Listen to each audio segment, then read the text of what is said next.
بسم اللہ الرحمن الرحیم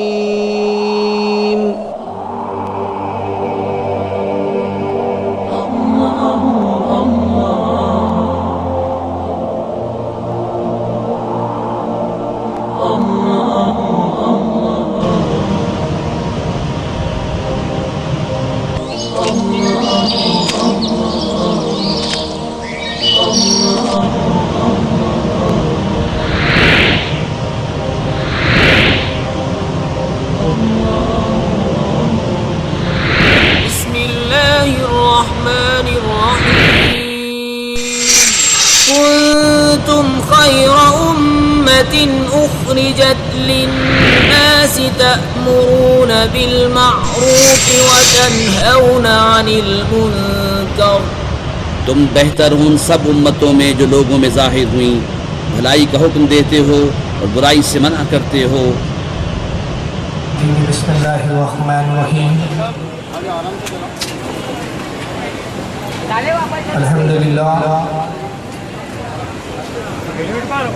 الحمدللہ الذی فضل علی سیدنا و مولانا محمد صلی اللہ علیہ وسلم علی العالمین جميعا.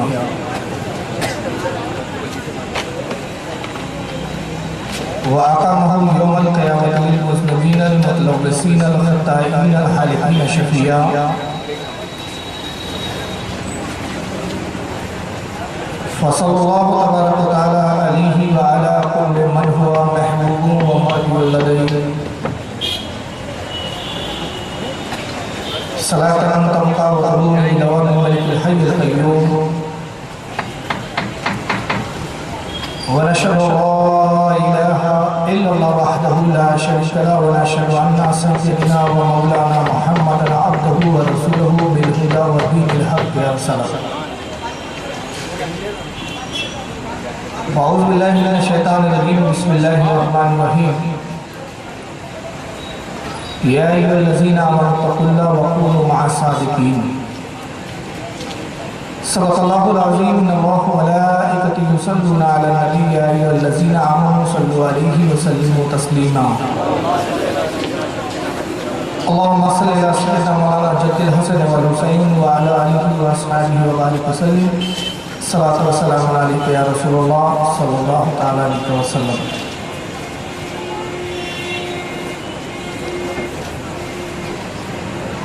غریب آئے ہیں تیرے در پہ غریب نواز.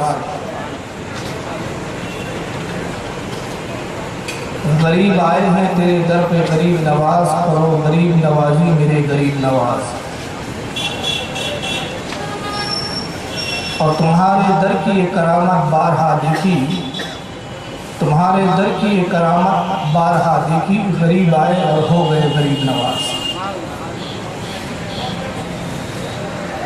معزز سامعین کرام، آج کی یہ بزم سلطان الہند فخر ہندوستان خواجہ خواجگان حضرت سیدنا معین الدین اجمیری سنجیری رضی اللہ تعالیٰ عنہ کی بارگاہ میں خراج عقیدت پیش کرنے کے لیے منعقد کی گئی ہے. سرکار خواجہ غریب نواز کی ذات و شخصیت اس کی محتاج نہیں ہے. اہل سنت والجماعت کا کون سا بچہ ہے جو سرکار غریب نواز کو نہیں جانتا ہے. محبت غریب نواز، عشق غریب نواز ہمیں گھٹیوں میں پلایا جاتا ہے. اور اس کا سبب اور وجہ یہ ہے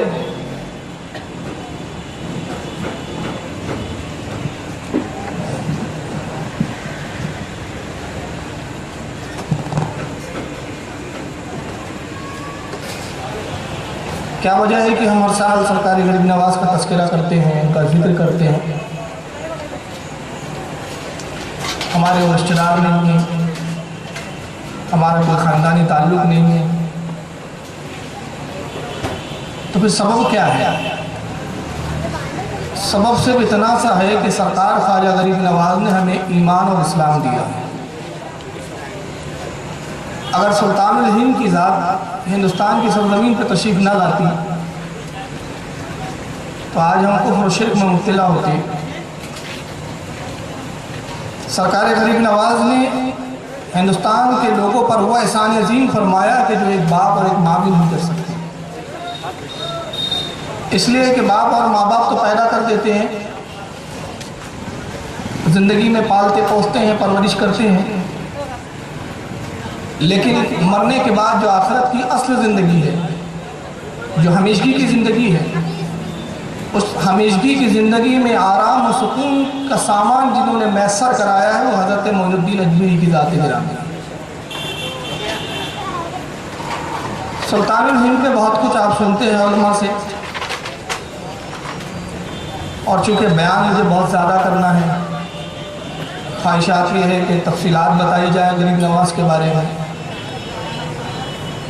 لیکن یہ میں سمجھتا ہوں اتنا آسان نہیں ہے کہ ایک روز اور دو روز کے جلسے میں سرکار غریب نواز کی زندگی اور ان کے سوانح حیات کو احاطہ کیا جائے. جہاں تک ممکن اور کوشش ہوں گا میں ان کا ذکر کروں گا، لہٰذا میں تمہید کو زیادہ لمبی نہیں کر رہا ہوں.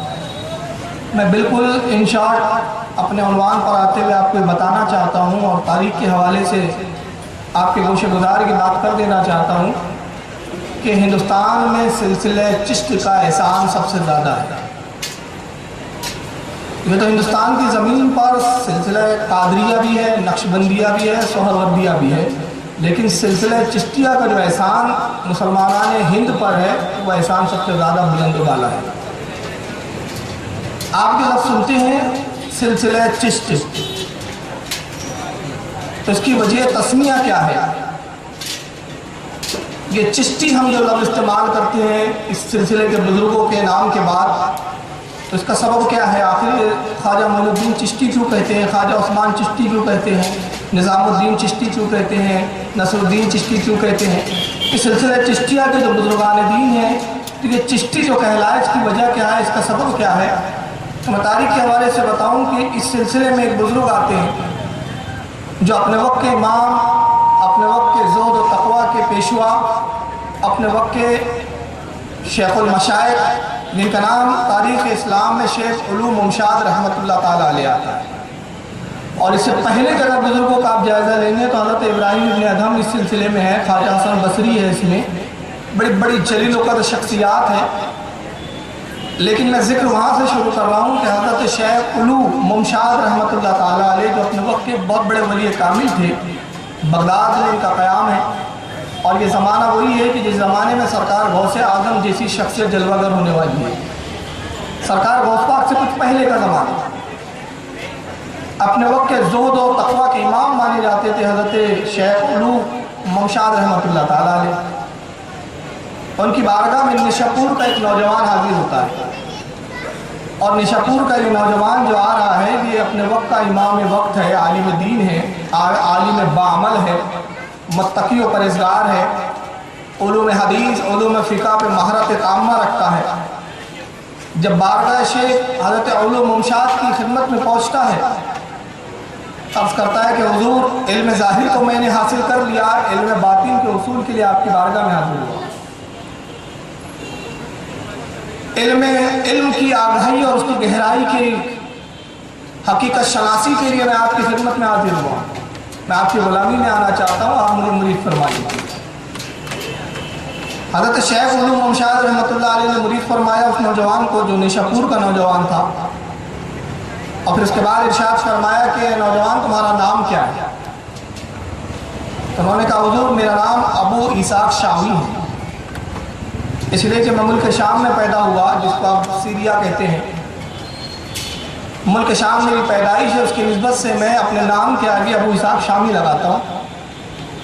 حضرت نے ارشاد فرمایا کہ ہرات کے شہر چشت کی ہم نے قطبیت تمہیں عطا کی، ہرات کے شہر چشت کی طرف کوچ کرو اور وہاں پہ قطبیت کے ذمہ داری کو سنبھالو.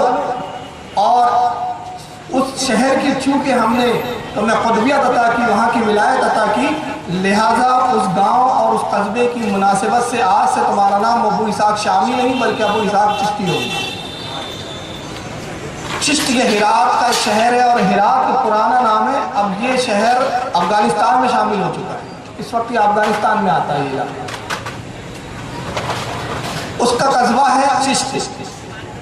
چنانچہ وہاں کی قطبیت ملی، لہٰذا حضرت ابو اسحاق رحمۃ اللہ تعالیٰ علیہ وہاں سے چشتی مشہور ہوئے۔ اب اس سلسلے میں جتنے بزرگان دین بعد میں آتے رہے سب اپنے آگے نام کی نسبت میں چشتی لگاتے رہے، یہ ہے چشتی ہونے کی نسبت۔ حضرت خواجہ ابو اسحاق شامی رحمۃ اللہ علیہ کے بعد ان کے خلیفہ اور ان کے مرید حضرت ابو احمد ابدالی رحمۃ اللہ تعالیٰ۔ ابھی سب ایک ایک کے حالات میں بتاؤں گا تو کافی وقت لگ جائے گا، میں صرف 3 شخصیات کا ذکر کروں گا اور اس کے بعد میں خواجہ غریب نواز پر آ جاؤں گا۔ اگر ایک ایک شخصیت پر میں بات کروں تو مجھے لگتا ہے کہ ایک ایک بیان کرنے کی ضرورت پڑے گی، تو پھر یہ سلسلہ چشتیہ کے بزرگوں کے لیے ہمیں جیسے محرم میں ہم 10 روز تقریر کرتے ہیں اس کے لیے بھی شاید 10 دن لگ جائے، کیونکہ اس بارے میں اتنی معلومات ہے، کتابوں کے یہاں ذخیرے ہیں الحمدللہ۔ شیخ احمد ابدالی کے خلیفہ ہے حضرت ابو محمد ابدال، یہ سب اپنے وقت کے آفتاب و مہتاب ہیں ولایت،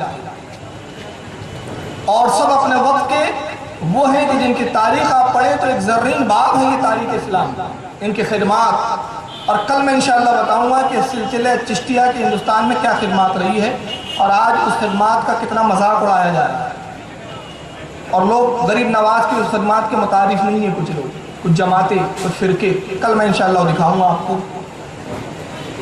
حضرت شیخ ابو محمد ابدال کے خلیفہ آتے حضرت خواجہ نصر الدین چشتی رحمۃ اللہ تعالیٰ، اور پھر ان کے خلیفہ حضرت خواجہ مودود چشتی رحمۃ اللہ تعالیٰ علیہ۔ نیشاپور کا شہر ہے جہاں پر حضرت امام مسلم کی پیدائش ہوئی، جو علم حدیث کے اپنے وقت کے امام تھے، اور صحیح ستہ میں بخاری کے بعد جن کی کتاب مسلم سب سے مستند ترین کتاب مانی جاتی ہے، اسی شہر نیشاپور میں حضرت خواجہ عثمان ہارونی اس شہر کے ایک محلے جس کا نام ہارون ہے، اس ہارون علاقے میں پیدا ہوتے ہیں، اس نسبت سے آپ کے نام کے آگے خواجہ عثمان ہارونی چشتی نسبت لگائی جاتی ہے۔ 536 ہجری میں حضرت خواجہ عثمان ہارونی کی ولادت نیشاپور۔ خواجہ عثمان ہارونی اپنے وقت کے ولی کامل تھے، اور سیار الاولیاء جو حضرت سیدنا محمد بن مبارک رحمۃ اللہ تعالیٰ علیہ کی کتابیں یہاں رکھی ہوئی ہے، جس کے لکھنے والے حضرت سیار الاولیاء، جس کے لکھنے والے حضرت خواجہ نظام الدین اولیاء کے خلیفہ حضرت سید محمد ابن مبارک کرمانی رحمۃ اللہ تعالیٰ علیہ، وہ اپنی کتاب میں فرماتے ہیں کہ حضرت خواجہ عثمان ہارونی کا عالم یہ تھا کہ 16 سال کی عمر میں تمام علوم آپ نے پورے مکمل فرما لیے۔ 16 سال میں آپ اپنے وقت کے جلیل و قدر امام بن چکے تھے، جلیل و قدر عالم دین آپ ہو چکے تھے، فارغ التحصیل ہو چکے تھے، علم حدیث، علم فقہ، اصول حدیث، اور اس وقت کے جتنے مروجہ علوم تھے سب حضرت خواجہ عثمان ہارونی نے 16 سال میں مکمل فرما لیے۔ زہد و تقوی کا یہ عالم تھا حضرت خواجہ عثمان ہارونی رحمۃ اللہ تعالیٰ علیہ کا کہ روزانہ ایک قرآن عظیم ختم فرمایا کرتے۔ حضرت امام محمد ابن مبارک رحمۃ اللہ علیہ سیار الاولیاء اس کے اندر فرماتے ہیں، اور ایک دوسرا حوالہ آپ اور سن لیں، مونس الارواح صفحہ نمبر 26۔ مونس الارواح کی تصنیف ہے شہزادی بیگم جہارہ، جو حضرت اورنگزیب عالمگیر رحمۃ اللہ تعالیٰ علیہ کی سگی بہن ہے، اپنے وقت کی رابعہ بصریہ ہے، اپنے وقت کی عابدہ اور زاہدہ ہے۔ چنانچہ جہارہ بیگم اپنی کتاب مونس الارواح میں نقل کرتی ہیں کہ حضرت خواجہ عثمان ہارونی کے زہد و تقوی کا یہ عالم تھا کہ 70 سال تک مسلسل آپ نے ایک دن روزہ رکھا اور ایک دن آپ افطار سے رہے، یعنی 35 سال آپ روزے سے رہے مکمل، اور 70 سال تک روزانہ قرآن عظیم ختم کرتے تھے۔ سال میں ہوتے 365 دن، 365 دن کو آپ 70 سے جب ضرب دیں گے تو 25,550 مرتبہ قرآن عظیم آپ نے ختم کروایا۔ یہ آپ کی عبادت اور زہد کا اور تقوی کا عالم تھا۔ چنانچہ خزینۃ الاصفیاء، جس کے لکھنے والے حضرت مفتی غلام سرور لاہوری رحمۃ اللہ تعالیٰ علیہ اپنی کتاب میں خزینۃ الاولیاء صفحہ نمبر 254 جلد نمبر 1 میں فرماتے ہیں کہ 16 سال کی عمر میں حضرت خواجہ عثمان ہارونی رحمۃ اللہ تعالیٰ علیہ حضرت شیخ شریف زدنی رحمۃ اللہ علیہ کی خدمت میں جاتے ہیں۔ اور شیخ شریف زندگی رحمۃ اللہ علیہ حضرت خواجہ مسعود چشتی رحمۃ اللہ علیہ کے خلیفہ ہیں۔ ابھی میں شیخ زندی رحمۃ اللہ علیہ کا تذکرہ چھوڑ رہا ہوں، وجہ یہ ہے کہ وقت بہت زیادہ ہو جائے گا اگر ایک بزرگ کا میں تذکرہ تفصیلاً کروں۔ غرض کے خواجہ عثمان ہارونی ان سے مرید ہوئے حضرت حاجی شیخ شریف زندی رحمۃ اللہ تعالیٰ علیہ سے 16 سال کی عمر میں خلافت سے نوازے جاتے ہیں، اور اپنے پیر و مرشد کی خدمت میں رہنے کے بعد کچھ عرصہ گزارنے کے بعد مرشد کی اجازت سے بیت و خلافت کا پروانہ لے کر آپ دنیا کی سیر و سیاحت کے لیے اور اسلام کی تبلیغ کے لیے نکلتے ہیں۔ خواجہ عثمان ہارونی کے ساتھ تقریباً 40 یا 45 مریدین کا جمگھٹا ہے، مختلف شہروں کے علاقوں میں جاتے ہیں اور اسلام کی تبلیغ فرماتے ہیں۔ چنانچہ ایک بستی میں آپ پہنچے، وہ دن وہ تھا جس دن خواجہ عثمان ہارونی رحمۃ اللہ علیہ روزہ رکھا کرتے تھے۔ افطار کا وقت ہوا، آپ نماز مغرب کے لیے ابھی تیاری فرما رہے ہیں تو اپنے مرید کو بلایا اور فرمایا کہ جاؤ افطار کے لیے کچھ کھانا تیار کرو، جب تک ہم وضو وغیرہ کر لیتے ہیں۔ چنانچہ نماز عصر ادا کی آپ نے، اور ادھر یہ مرید افطار کی تیاری کے لیے عصر کی نماز پڑھنے کے بعد کھانے کی تیاری میں مصروف ہوا۔ اب ضرورت پڑی آگ کی، آگ جلانا ہے، تو اس زمانے میں ماچس تو تھی نہیں کہ ماچس لیا اور جلایا اور آگ روشن ہو گئی۔ دو طریقے تھے کہ کہیں آگ روشن ہو رہی ہو، جل رہی ہو تو وہاں سے لکڑی لائیے پھر اپنی آگ روشن کیجیے، اور دوسرا یہ کہ دو پتھروں کو آپس میں ٹکرا کے، جس کو چکمک کہتے ہیں، اس پتھر کو ٹکرا کے آگ پیدا کی جاتی ہے۔ اب چکمک تھا نہیں، وہ پتھر تھا نہیں جس سے آگ پیدا کی جاتی ہے۔ چنانچہ یہ مرید آگ کی تلاش میں نکلتا ہے، اور جب بہت دور جنگل کے آگے نکلا تو ایک آبادی نظر آئی، دیکھا آگ کے شعلے بلند ہو رہے ہیں، آبادی میں داخل ہوا، اور جب معلوم ہوا تو پتہ چلا کہ یہاں ایک بہت بڑا آتش کدہ ہے، اور تقریباً 40,000 کی آبادی ہے جو آتش پرست ہے، آگ کی پوجا کرتی ہے۔ معبود انہوں نے اپنے آگ بنایا ہوا ہے، آس پاس کے جتنے اطراف کے گاؤں والے ہیں کہ سب آتش پرست ہیں، یہاں پہ عبادت کے لیے آتے ہیں، اور 20 بیل گاڑیاں بھر کے روزانہ لکڑیاں جلائی جاتی ہے یہاں، اتنا بڑا آتش کدہ۔ خواجہ عثمان ہارونی رحمۃ اللہ تعالیٰ علیہ کا مرید پہنچتا ہے، کہتا ہے کہ آگ دیجیے، آگ دیجیے، مجھے آگ کی ضرورت ہے۔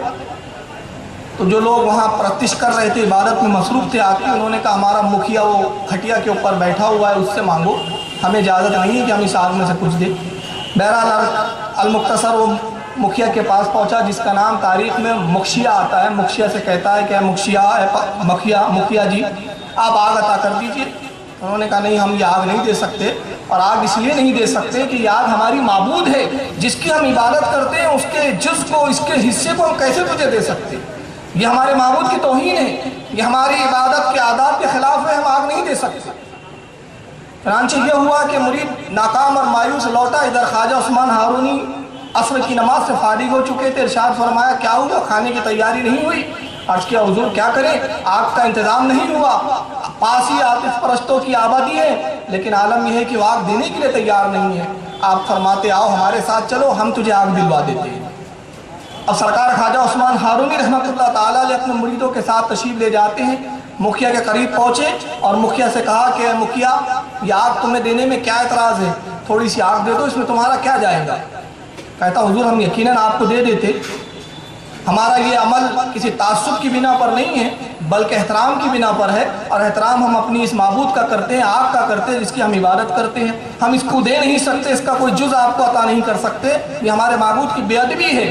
خواجہ عثمان ہارونی فرماتے ہیں تم اس کی عبادت کرتے ہو، اس کو پوجتے ہو، اس کو راضی کرنے کے لیے تیار ہو، تو کیا یہ آگ، یہ تمہارا معبود تم سے راضی ہے؟ کہاں کیوں نہیں راضی ہے، ہم برسوں سے اس کی عبادت کر رہے ہیں۔ خواجہ عثمان ہارونی فرماتے اگر راضی ہے تو پھر اس آگ میں اپنا ہاتھ ڈال کے بتاؤ، اور اگر تمہارا ہاتھ محفوظ رہا تو میں جان لوں گا اور مان لوں گا کہ واقعی یہ تمہارا معبود تم سے راضی ہے، اور تم نے اتنے سالوں جو اس کی پوجا کی تو پھر تم نے کچھ کام کیا ہے۔ تو مکھیا کہتا ہے آپ کیسی عجیب بات کر رہے ہیں، آگ کا کام جلا دینا ہے، آگ کا کام کسی کو خاک کر دینا ہے، یہ آگ ہمیں کیسے چھوڑ سکتی ہے؟ میں اپنا ہاتھ کیا، اگر میں اپنا کرتا بھی ڈال دوں تو جلا کر خاک کر دیں گی، اس لیے کہ اس کا کام جلانا ہے۔ سرکار خواجہ عثمان ہارونی فی البدی فرماتے ہیں تو پھر اس آگ کو کیوں پوجتے ہو جو تمہیں جلا سکتی ہے؟ میں تجھے اس معبود کی طرف بلاتا ہوں جو اس آگ کا بھی خالق ہے۔ جو اس آگ کا بھی پیدا کرنے والا ہے، اور وہ قادر ہے کہ اپنے بندہ مومن کو، اپنے پسندیدہ بندے کو اگر وہ آگ میں داخل بھی ہو جائے تو اس آگ اس پر کوئی اثر نہ کرے اور محفوظ ہو جائے۔ اگر تو اس منظر کو دیکھنا چاہتا ہے تو میں تجھے وہ چشمدید واقعہ دکھا دوں۔ چنانچہ یہ فرما کر خواجہ عثمان ہارونی نے اس مکھیا کی گود میں اس کا ایک پوتا بیٹھا تھا بچہ، اس کو پکڑا اور پکڑنے کے بعد اس آگ میں آپ نے چھلانگ لگا دی۔ بس جیسے ہی آگ میں چھلانگ لگانا تھا، نتیجہ یہ ہوا کہ ایک شور برپا ہوا، اور خواجہ عثمان ہارونی جب آگ میں داخل ہوتے ہیں، قرآن عظیم کی آیت کریمہ زیر لب آپ ورد فرما رہے ہیں۔ آیت کا مفہوم یہ ہے کہ اے آگ ابراہیم پر ٹھنڈی ہو جا اور سلامتی والی ہو جا۔ یہ آیت کی تلاوت کر کے آپ آگ میں داخل ہو گئے۔ مکھیا چیخ پڑا، پورا جم غفیر جمع ہو گیا کہ کیا معاملہ ہوا، ایک عجیب پاگل انسان آیا، خود تو اس نے اپنے آپ کو آگ میں جھونک دیا ہے اور ہمارے بچے کو بھی اس نے مار ڈالا۔ نتیجہ یہ ہوا کہ آنن فانن یہ خبر پہنچتی ہے اور وہ پوری آبادی آتش کدے کی طرف دوڑتی ہے کہ آج ایک عجیب واقعہ ہو گیا، ایک دیوانہ شخص آیا اور اس نے مکھیا کے پوتے کو اپنے ساتھ آگ میں لے کر داخل ہو گیا۔ بہت دیر ہو گئی مگر کسی کی ہمت نہیں ہے۔ اب ہمت کیا ہے جو آگ میں چلا گیا ہو، داخل ہو گیا ہو، کون ہے جو جا کے اس کو بچائے؟ جو جائے وہ خود جل جائے۔ جب کافی عرصہ گزر چکا تو اس کے بعد اسی آگ کے آتش کدے سے ایک نعرہ تکبیر بلند ہوتا ہے اور ایک آواز آتی ہے، نعرہ تکبیر اللہ اکبر۔ اب نگاہیں اٹھی تو دیکھتے ہیں خواجہ عثمان ہارونی اسی بچے کو گود میں لیے ہوئے آگ سے باہر تشریف لا رہے ہیں۔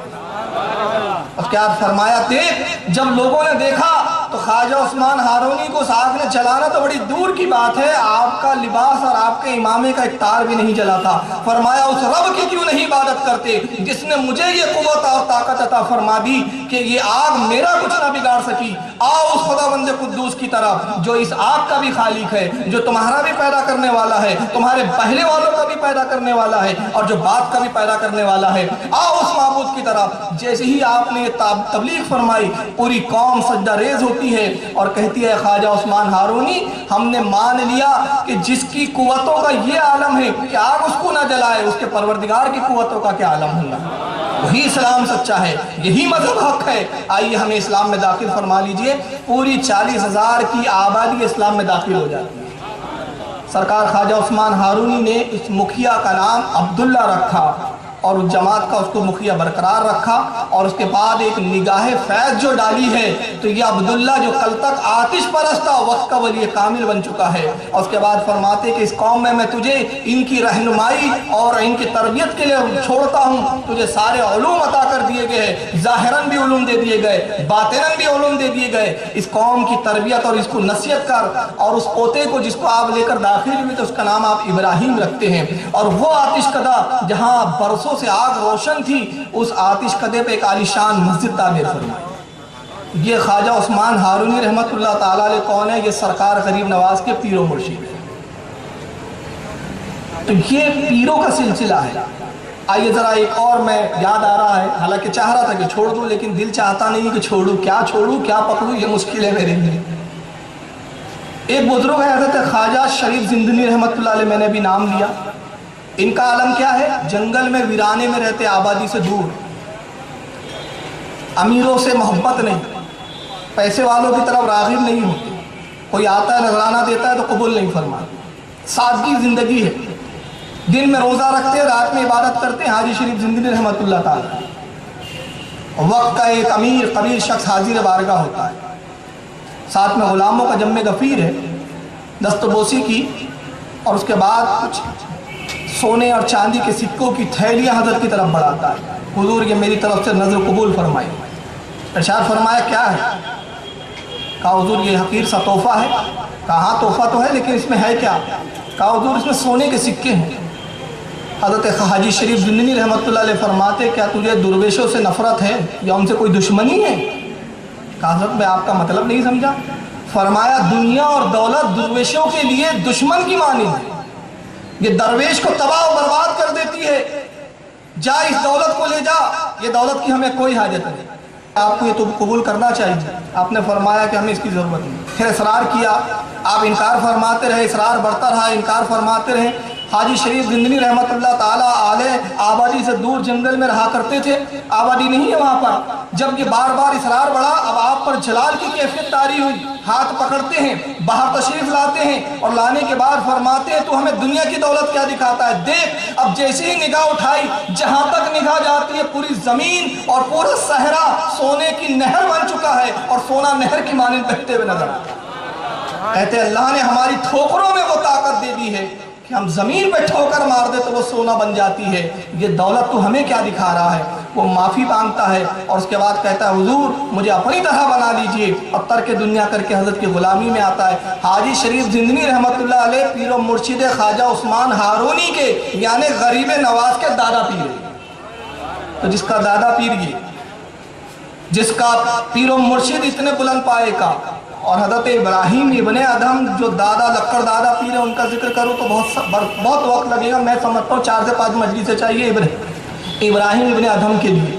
اگر ابراہیم ابن ادھم کے بارے میں آپ کو پڑھنا ہو تو جس وقت میری ایک کتاب نکلتی تھی جس کا نام تھا ریاض الجنہ، قسطوں میں نے وہ حضرت ابراہیم ابن ادھم کو اس وقت لکھا تھا، غالباً 6 قسطیں اس وقت چھپی تھی، وہ 6 قسطیں، تو اس کے بعد بھی مضمون کتنے تھے، تو یہ ایسا سلسلہ ہے، ایسے ماہتاب اور ایسے آفتاب ہے اس سلسلے میں کہ جس کا ذکر کیجئے روشنی ہی روشنی پھیلتے ہوئے نظر آتی ہے۔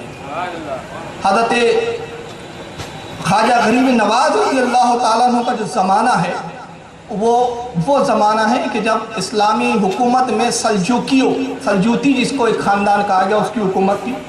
سلجوکیوں کی حکومت ایران راجدھانی ہے اور ایران کے قریب ایک قصبہ ہے جس کا نام خراسان آتا ہے، اور بعض لوگوں نے خراسان کا نام سجستان بھی بتایا، مختلف اختلافی روایتیں ہیں۔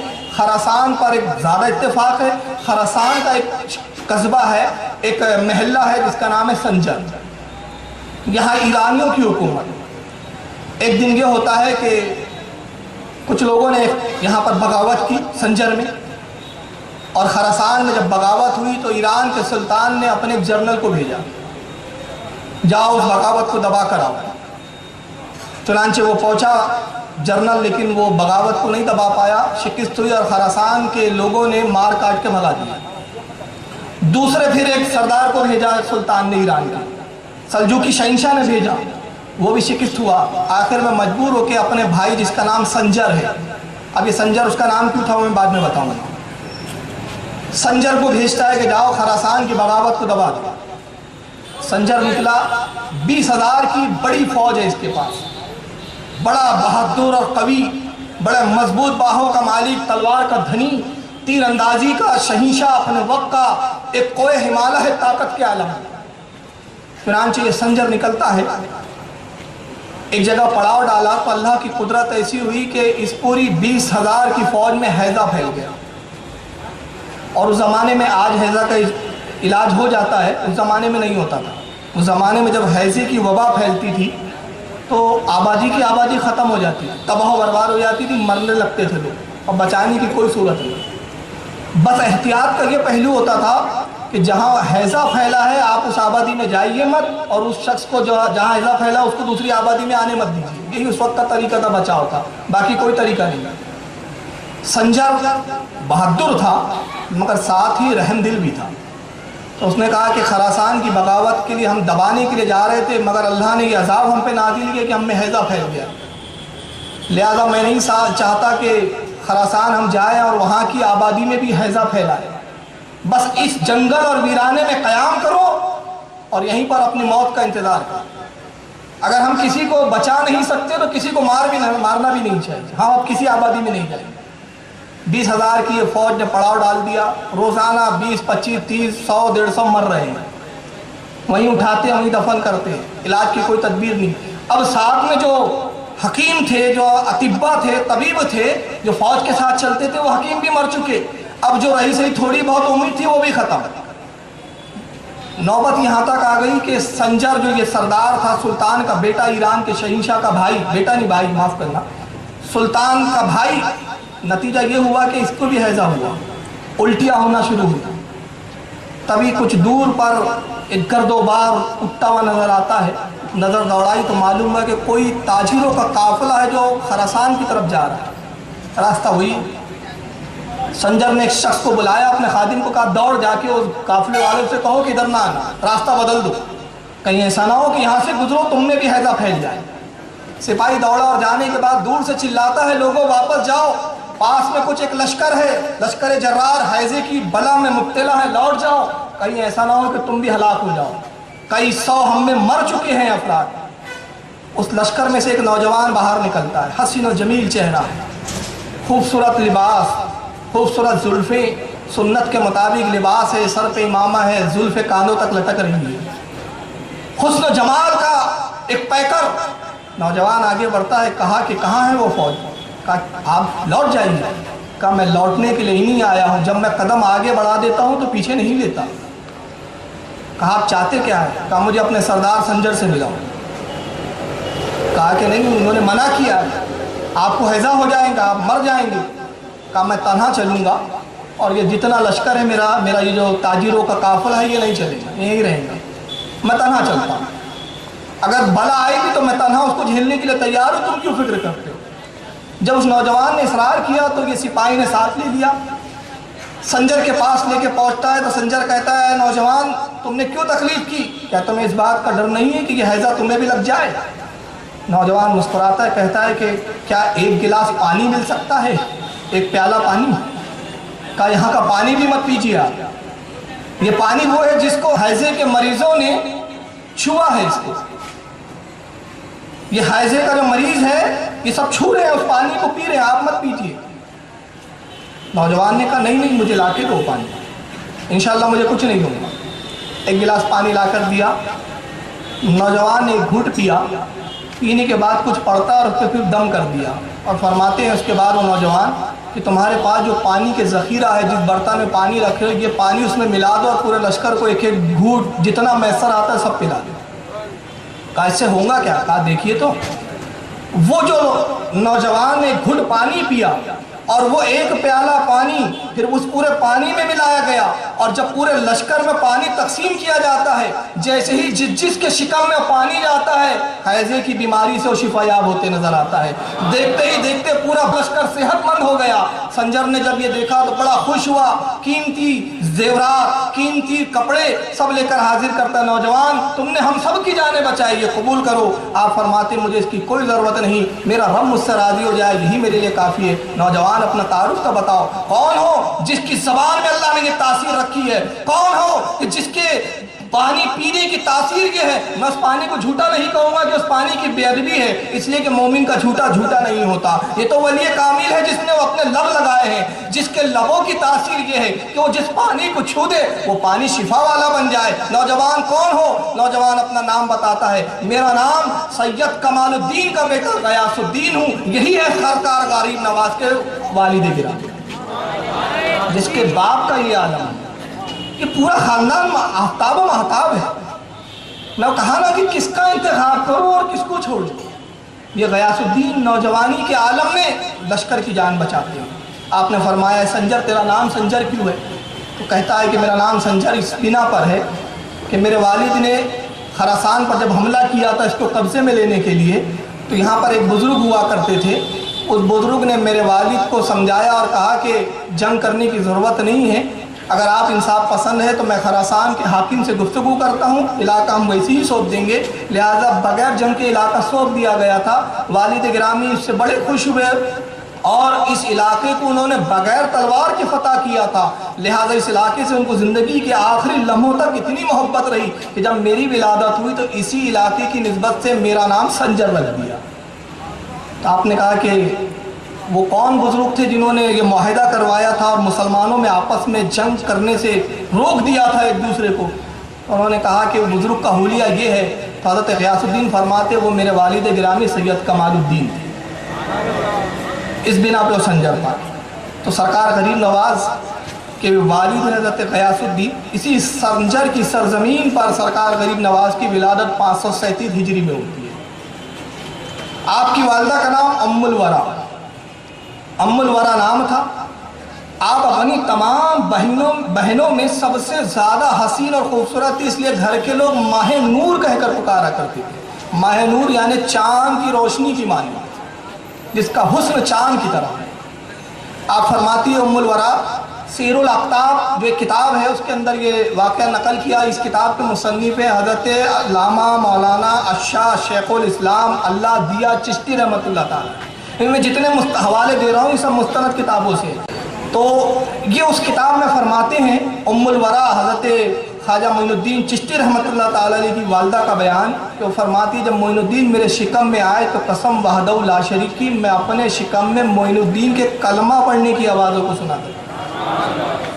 یہ پیدائشی مادرزاد عابد و زاہد ہے. دوشنبے کے دن آپ کی ولادت ہوئی پیر کا دن. اور بڑی عجیب اتفاق ہے یہاں پر باپ کی طرف سے سلسلہ نسب حضرت امام حسین سے جا کر ملتا ہے. حسین یہ باپ کی طرف سے, والدہ کی طرف سے سلسلہ امام حسن سے جا کر ملتا ہے. نجیب الطرفین سید ہے, دونوں طرف سے خاندان سید ہے. اور اتفاق یہ ہے کہ اپنے جد کریم کی سنت ایسی ادا کرتے ہیں. 13 رجب تاریخ ہے ولادت مولا کائنات علی مرتضیٰ کی, اور 14 رجب ہے آپ کے شہزادے معین الدین اجمیری. اپنے باپ سے ایک دن بعد پیدا ہوئے. دوشنبہ تاریخ دن ہے ولادت نبی پاک صلی اللہ علیہ وسلم کا, پیر کا دن جس کو ہم کہتے ہیں, فارسی میں دوشنبہ کہتے ہیں. اور وہی ولادت کا دن ہے حضرت خواجہ معین الدین چشتی کا.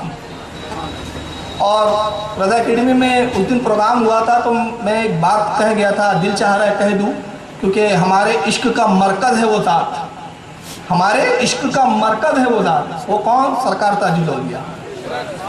سلسلہ چشتیہ کے ہی بزرگ ہے, چشتی سلسلے کی نسبت ہے. سرکار تاج الاولیاء نے تو سنت کو ایسا ادا کیا کہ سلسلہ چشتیہ میں شاید ہی کوئی ایسا بزرگ گزرا. ولادت سرکار تاج الاولیاء کی ہوتی ہے پیر کے دن, نبی پاک کی ولادت بھی پیر کے دن. تاج الاولیاء کی ولادت ہے صبح صادق کا وقت, نبی پاک کی ولادت کا وقت بھی ہے صبح صادق. تاج الاولیاء کا وصال ہوتا ہے پیر کے دن, نبی پاک صلی اللہ علیہ وسلم کی جو ہے وفات بھی ہے وہ پیر کے دن. وصال کا وقت ہے سرکار صلی اللہ علیہ وسلم کا مغرب کا وقت, تاج الاولیاء کا بھی وقت ہے مغرب کا.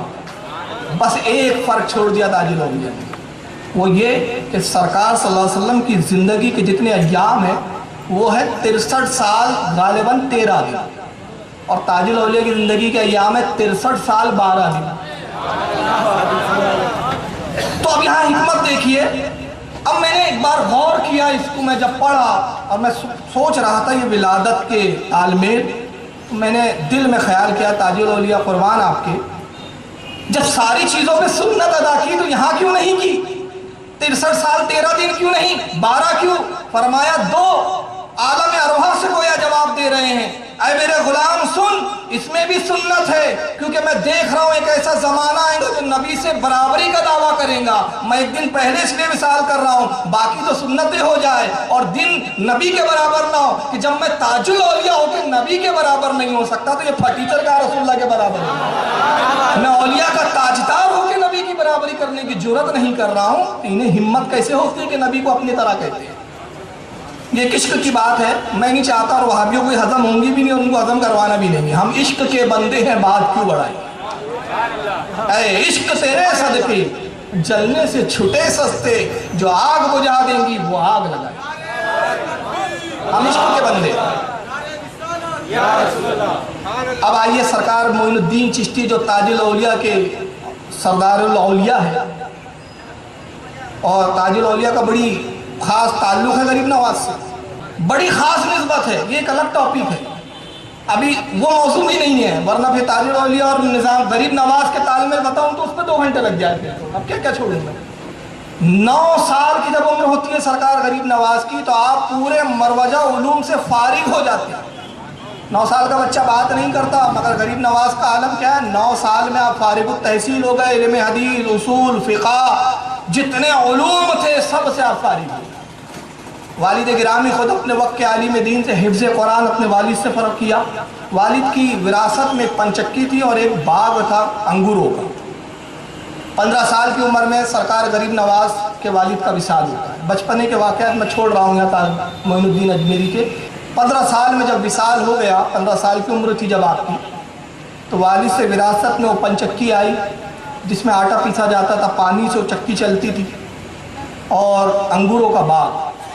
اب یہ ایک نئی چیز بتا رہا ہوں اور اس کے لیے میں حوالہ دے دوں. سیرت غریب نواز جو حضرت علامہ مولانا عبدالرحیم قادری کی تصنیف ہے، حضرت خواجہ محمد بندہ گیسو دراس رحمۃ اللہ تعالیٰ علیہ حضرت نصر الدین چراغ دہلوی سے روایت کرتے ہیں۔ اس میں نقل کرتے ہیں کہ جب غریب نواز 15 سال کی عمر میں باغ میں جب جانے لگے تو آپ کی عادت کیا ہے؟ آپ باغ میں داخل ہوتے تو قرآن کی تلاوت کرتے ہوئے داخل ہوتے ہیں، پھر ایک درخت کے نیچے بیٹھ جاتے ہیں اور جتنا جی چاہتا ہے تلاوت قرآن کرتے، بہترین انداز میں قرأت فرماتے ہیں، اور اس کے بعد پھر آپ چاہتے اٹھتے پھر دیکھیں کہ چلو باغ کی صاف صفائی کریں، باغ کی دیکھ ریکھ کریں، تو بڑے متعجب ہوتے کہ باغ پہلے سے صاف ستھرا ہے، اور جب پھل پک جاتے تو آپ چاہتے کہ میں جاؤں اور پھل توڑوں تو پھل خود بخود ٹوٹ کے ٹوکروں میں گرنے لگتے، ٹوکرے ہوا میں بلند ہو رہے ہیں، پھل اس میں گر رہے ہیں، کوئی اٹھانے والا نظر نہیں آ رہا ہے۔ بڑے متعجب ہوئے۔ کچھ دن تو یہ ماجرا رہا، اپنی والدہ سے آپ کہتے رہے یہ بات، والدہ کوئی جواب نہ دے سکی۔ ایک دن والدہ کہتی کہ معین الدین اب ایسا منظر دکھے تو تم پکارنا کہ تم جو بھی ہو اپنے آپ کو ظاہر کیوں نہیں کرتے۔ ماں کی نصیحت پہ عمل کیا، پہنچے دیکھا تو پھل ٹوٹ رہے ہیں، ٹوکروں میں جمع ہو رہے ہیں، باغ میں جو پتیاں سوکھ کے گری ہوئی ہیں وہ خود صفائی ہو رہی ہے مگر صفائی کرنے والا نظر نہیں آتا۔ آپ نے پوچھا جو تم کوئی بھی ہو تو سامنے ظاہر کیوں نہیں ہوتے، ظاہر ہو جاؤ۔ جب جملے فرمایا تو 6 بڑے قوی اور مضبوط باہوں کے مالک 6 اشخاص سامنے ظاہر ہوتے ہیں۔ بڑے ادب سے سلام کیا، دستبوسی کی، قدموں کو بوسہ دیا۔ خواجہ معین الدین فرماتے ہیں کہ تمہارا نام کیا ہے اور تم کون ہو؟ تو وہ 6 کے 6 کہتے حضور ہم قوم جن سے۔ کہا یہ بات کی یہ سب کرنے کی ضرورت؟ کہا حضور ایک مرتبہ ہم یہاں سے گزر رہے تھے، آپ کی قرأت سنی، ہم نے روئے زمین پر ایسا قاری آج تک نہیں دیکھا۔ ہم روزانہ حاضر ہوتے ہیں اور آپ کی قرأت سنتے ہیں، اور جب سے ہم نے آپ کی قرأت سننے کا معمول بنایا اسی دن سے ہم خود باغ کی صفائی بھی کرتے تاکہ آپ ان چیزوں سے فارغ ہو جائیں تو زیادہ سے زیادہ کلام الہی تلاوت کریں، ہم زیادہ سے زیادہ اس کو سنیں۔ یہ معین الدین اجمیری کا مقام ہے کہ جنات ان کے خادم ہیں۔ ابھی تو ابتدائی منزل ہے معین الدین اجمیری کی۔ تقریباً 16 یا 17 سال کی عمر ہوئی تو وقت کے ایک مجذوب حضرت ابراہیم قندوزی رحمۃ اللہ تعالیٰ علیہ مجذوب وقت ہے، گھومتے پھرتے باغ میں تشریف لاتے ہیں۔ معین الدین اجمیری کا معمول ہے کہ جو بھی آتا ہے باغ میں کوئی بزرگ مشائخ اس کی خاطر تواضع کرتے ہیں، خدمت کرتے ہیں۔ حضرت ابراہیم قندوزی اس مجذوب کو دیکھا، ہاتھ پکڑا، اپنے باغ میں لے آئے، بٹھا دیا ایک کونے میں۔ حضرت نے فرمایا بھوک لگی ہے کچھ کھلاؤ۔ گئے انگوروں کا کچھ خوشے بہترین میٹھے انگور توڑتے ہیں، اور توڑنے کے بعد ایک پلیٹ میں رکھا، حاضر بارگاہ کر دیا۔ حضرت ابراہیم قندوزی یہ خراسان کے رہنے والے نہیں تھے، یہ رہنے والے تھے نیشاپور کے، اور یہ خلیفہ اور مرید تھے حاجی شریف زندنی رحمۃ اللہ علیہ کے، جو غریب نواز کے دادا تھے۔ اور ابھی غریب نواز نے حاجی شریف زندنی اور خواجہ عثمان ہارونی کا بھی نام بھی نہیں سنا، یہ تو اپنے دنیا میں مشغول ہے ابھی خواجہ معین الدین چشتی۔ چنانچہ یہ حضرت ابراہیم پہنچتے ہیں اور اس کے بعد انگور لیتے ہیں۔ پہلا انگور اٹھایا، کھایا اور ایک جملہ فرمایا اس میں غیاث الدین کا تقویٰ ہے۔ پھر دوسرا انگور اٹھایا، پھر کھایا، کہا اس میں ام الورا کا زہد ہے، زہد کہتے عبادت کی اعلیٰ منزل۔ پھر ایک انگور اٹھایا، اس کو پھر کھایا اور فرمایا اس میں معین الدین کی محنت کا ثمرہ ہے۔ بڑے متعجب ہوئے، کہتے ہیں حضور میں آپ کو جانتا نہیں، آپ کو بزرگ سمجھ کے باغ میں لے آیا، آپ میرے باپ کو بھی جانتے ہیں، میری والدہ کو بھی جانتے ہیں، مجھے بھی جانتے ہیں، یہ معاملہ آپ سمجھائیے کیسے آپ مجھے جانتے ہیں؟ فرمایا معین الدین ہم تو اس سے زیادہ بہت کچھ جانتے ہیں، اور ہم تو وہ چیزیں دیکھ رہے ہیں جو ابھی تمہاری نگاہوں سے پوشیدہ ہے۔ عنقریب وہ وقت آنے والا ہے کہ تم پر سب کچھ ظاہر کر دیا جائے گا۔ اس کے بعد ایک ان کے پاس تھیلی تھی پھٹی پرانی سی، اس میں سے ایک خلی نکالتے ہیں۔ اب یہ لفظ فارسی کا خلیل، خلی، اب یہ خلی کیا ہے؟ خلی سرسوں کا جو پھول ہوتا ہے اس کا بھوسی سے ایک روٹی بنائی جاتی ہے، اب نہیں کھاتے لوگ، یہ بزرگوں کی غذا اسی جو ہوتی ہے۔ یا تو تل کی تلی جو ہوتی ہے، تل، اس کی بھوسی سے روٹی بنا لیجئے تو اس کو خلی کہا جاتا ہے، یا سرسوں کے پھول کی بھوسی جو نکلتی ہے اس کو خلی کہتے ہیں۔ ایک چھوٹا سوکھا ٹکڑا نکالا خلی کا، اس کے 2 ٹکڑے کیے، کہتے ہیں معین الدین حاجی شریف زندنی نے مجھ سے کہا تھا، یہ ٹکڑا روٹی کا دیا تھا، کہا کہ یہ اس شخص کا حق ہے جو اس کے لائق ہے، اور ابراہیم اس کو تلاش کر، جب تو اس کو پالے گا تو خود جان جائے گا کہ اس کا حقدار کون ہے، یہ اس کو عطا کر دے گا۔ آج میرا دل کہہ رہا ہے کہ اس کے حقدار تم ہی ہو، لو اس ٹکڑے کو کھا لو، تم نے ہماری خاطر کی، ہمارا بھی فرض ہے کہ ہم تمہاری کچھ خدمت کریں۔ اس خلی کا آدھا حصہ کیا، آدھا خود کھایا، آدھا معین الدین چشتی کو دیتے ہیں۔ سرکار معین الدین نے جیسی اس خلی کے ٹکڑے کو کھایا، دل کی دنیا بدل چکی تھی، یکلخ دنیا سے نفرت پیدا ہو گئی۔ سیدھا اس کے بعد آپ بازار تشریف لاتے ہیں، اعلان کرتے ہیں لوگوں کون ہے جو میرا باغ خریدے۔ کچھ امیر قبیر آگے بڑھے، کہا کہ ہم آپ کا باغ خریدنے کے لیے تیار ہیں۔ بولی ہوئی، آخری بولی جہاں پر رک گئی اس قیمت میں باغ فروخت کیا، پنچکی فروخت کیا، سب بیچ دیا، پورا مال اور اثاثہ اور روپیہ لے کر خواجہ غریب نواز آتے ہیں، اور آنے کے بعد بازار میں بیچ چوراہے پر رکھ دیتے ہیں، اور اس کے بعد ارشاد فرماتے ہیں لوگوں جو اس کا مستحق ہے وہ آئے اور یہ لے کے چلے جائے۔ پورا اللہ کی راہ میں خرچ کر دیا۔ یہاں سے ایک بات اور ایک ذہن ملتا ہے کہ بزرگیت کی ابتدا ترک دنیا سے شروع ہوتی ہے، اور یہ ناممکن ہے کہ کوئی عیش و عشرت میں بھی رہے اور سمجھے کہ میں اللہ کا ولی ہوا، میں بزرگ ہوں، یہ ممکن نہیں ہے۔ ایک میان میں دو تلوار نہیں رہ سکتی۔ اس کے لیے میں ایک حوالہ بھی دے دیتا ہوں، میں حوالے سے بات کرتا ہوں۔ عوارف المعارف، یہ کتاب ہے حضرت خواجہ سہروردی رحمۃ اللہ تعالی علیہ۔ یہ کتاب وہ ہے جو بارگاہ غوث اعظم میں پیش کی گئی ہے، تصوف کی وہ معرکۃ الآراء کتاب ہے عوارف المعارف۔ الحمدللہ میرے پاس موجود ہے وہ کتاب، جو دلچسپی رکھتے ہیں اس کا مطالعہ کریں۔ نظام الدین اولیاء فرماتے ہیں، خواجہ نظام الدین اولیاء، جس نے عوارف المعارف نہیں پڑھا اس نے تصوف کی تے کو بھی نہیں سمجھا، اور آپ اپنی مجلس میں درد دیتے رہے۔ عوارف المعارف میں شیخ شہاب الدین سہروردی رحمۃ اللہ علیہ کیا فرماتے ہیں؟ ولایت کے 100 درجے ہیں، ولایت کے 100 درجے ہیں، ہر درجے کی ابتدا ترک دنیا سے شروع ہوتی ہے، دنیا کو چھوڑ۔ تو آپ دیکھیں گے جتنے اولیاء گزرے ہیں، جب وہ ولایت کی منزلوں پہ قدم رکھتے ہیں تو سب سے پہلے دنیا ترک کرتے ہیں۔ اور سلسلہ چشتیہ کو اگر آپ دیکھیں، خواجہ حضرت ابراہیم ابن ادہم میں یہ بلخ کے بادشاہ تھے اور شہنشاہ تھے، جب دنیا کو اور تخت کو ٹھوکر ماری ولایت کی اعلیٰ منزل پر فائز ہوئے۔ غریب نواز نے ٹھوکر ماری دولت کو، ولایت کی اعلیٰ منزل پر فائز ہوئے۔ حضرت خواجہ مخدوم اشرف جہانگیر سمنانی رحمۃ اللہ علیہ نے سمنا کو ٹھوکر ماری، تب ولایت کی اعلیٰ منزل پر پہنچے۔ یہ سلسلہ چشتیہ کی کڑی ملیں گی کہ اس سلسلے میں اپنے وقت کے تاجدار بھی ہیں، اپنے وقت کے شہنشاہ بھی ہیں، مگر جب ولایت کی منزلوں پہ قدم رکھتے ہیں تو پہلے دولت اور دنیا کو ٹھوکر مارتے ہوئے نظر آتے۔ سب کچھ فروخت کیا، اور اس کے بعد آپ خراسان سے نکلتے ہیں۔ جب خراسان سے آپ نکلے، ایک وادی میں آپ عبادت کر رہے ہیں، اور یہ زمانہ وہ ہے حضرت غریب نواز کی عمر 17 سال ہے اس وقت جب آپ نے باغ فروخت کر کے، حضرت غوث اعظم رضی اللہ تعالیٰ عنہ ضعیفی کا وقت ہے۔ اور یہاں ایک بات اور بتا دوں کہ سرکار غوث اعظم اور خواجہ معین الدین چشتی رحمۃ اللہ تعالیٰ علیہ رشتہ دار ہے۔ کس طرح سے حضرت غوث اعظم ماموں ہوتے ہیں خواجہ غریب نواز، اور رشتہ کیا ہے؟ سرکار غریب نواز کی والدہ ام الورا سگی چچازاد بہن ہے غوث اعظم کی، سگی چچازاد بہن، اس نسبت سے ماموں ہے۔ کہ خراسان میں جن دنوں سرکار غریب نواز ریاضت اور مجاہدی کی منزلوں سے گزر رہے تھے، اسی زمانے میں سرکار غوث اعظم نے بغداد میں منبر پر اعلان فرمایا، میرا یہ قدم دنیا کے تمام اولیاء کی گردن پر ہے، میرا یہ قدم تمام اللہ کے ولیوں کی گردنوں پر ہے۔ جیسے ہی یہ اعلان فرمایا، اللہ تعالیٰ نے خواجہ حضرت غوث اعظم کی اس آواز کو تمام اولیاء تک پہنچایا۔ خراسان میں معین الدین اجمیری کے کانوں میں وہ آواز جاتی ہے، اور جب آواز پہنچی تو دنیا میں جتنے اولیاء تھے سب نے کہا بے شک آپ کا قدم ہمارے کاندھوں پر ہے، صدقتا یا شیخ، آپ نے سچ فرمایا، آپ کا قدم ہمارے کاندھوں پر۔ مگر آپ غریب نواز اور معین الدین اجمیری کی فرما برداری پہ قربان جائیں، آپ جھکتے ہیں حد رکوع اور حد سجدہ تک، اور اس کے بعد ایک جملہ فرماتے ہیں، اے شیخ آپ کا قدم میری گردن پر نہیں بلکہ میرے سر پر، میری آنکھوں پر، میری پلکوں پر۔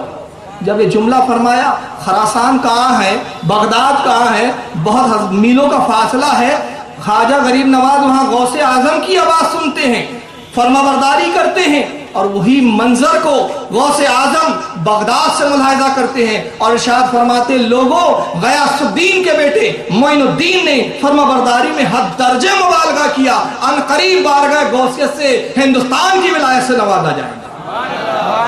یہ ہندوستان کی ولایت صدقہ ہے غوث اعظم کا جو بارگاہ رسالت سے عطا ہوا ہے۔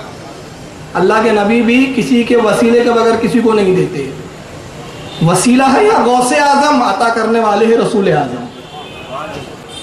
خراسان کی ان وادیوں سے آپ نکل کر اور اس کے بعد آگے سفر اور دوسرے علاقوں کی طرف نکلتے کہ علوم باطنی اور ظاہری کو مزید اضافہ کیا جائے۔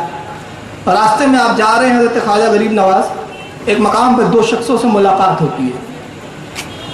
انہوں نے سلام کیا، کہا کہ اے مسافر، ہم بھی مسافر ہیں، ہمارے پاس کوئی چیز سامان نہیں ہے، ہم بھوکے ہیں، بھوک سے مر رہے ہیں، آپ کے پاس روٹی ہو تو دے دیجیے۔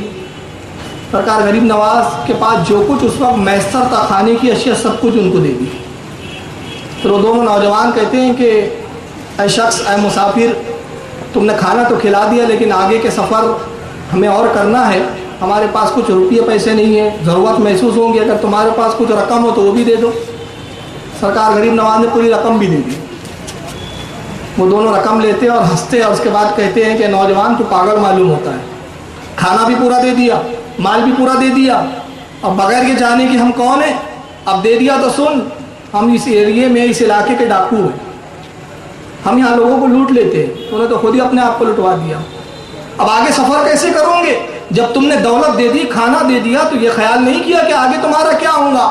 آپ فرماتے اس کی فکر نہ کرو، جو اللہ رب العزت اس ویرانے میں میرے ذریعے تمہیں رزق دلا سکتا ہے، کیا وہ مجھے فراموش کر دے گا؟ وہ کیسے مجھے فراموش کریں گا؟ مجھے اس کی کوئی پرواہ نہیں۔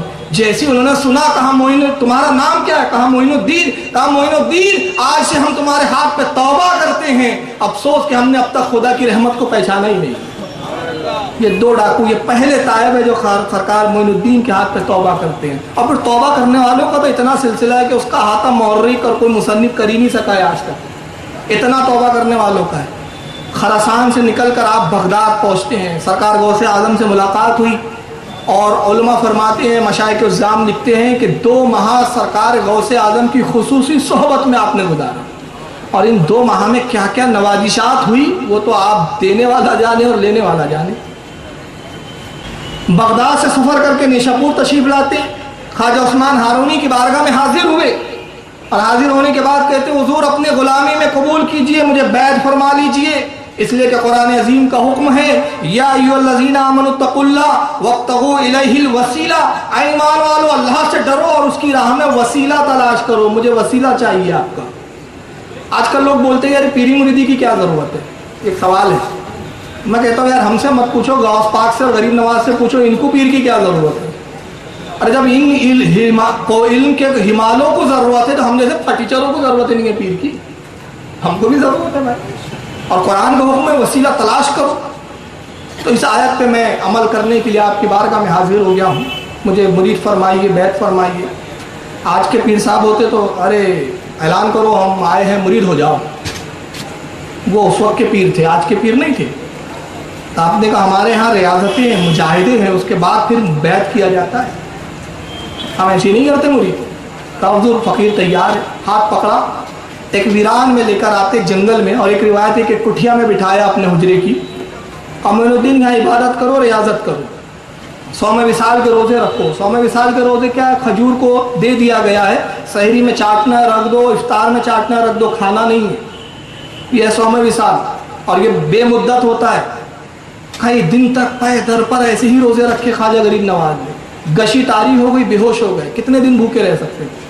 خواجہ عثمان ہارونی سرانے تشریف لائے، ہوش میں آئے، دیکھا پیر و مرشد بیٹھے ہوئے، سر جو ہے پیر کی زانو مبارک پہ رکھا ہوا، آنکھیں کھولی، کھجور اپنے ہاتھ سے کھلائی، پانی اپنے ہاتھ سے پلایا، معین الدین تمہارا چلہ ختم ہوگا، آج اب ہم تمہیں بیعت کریں گے۔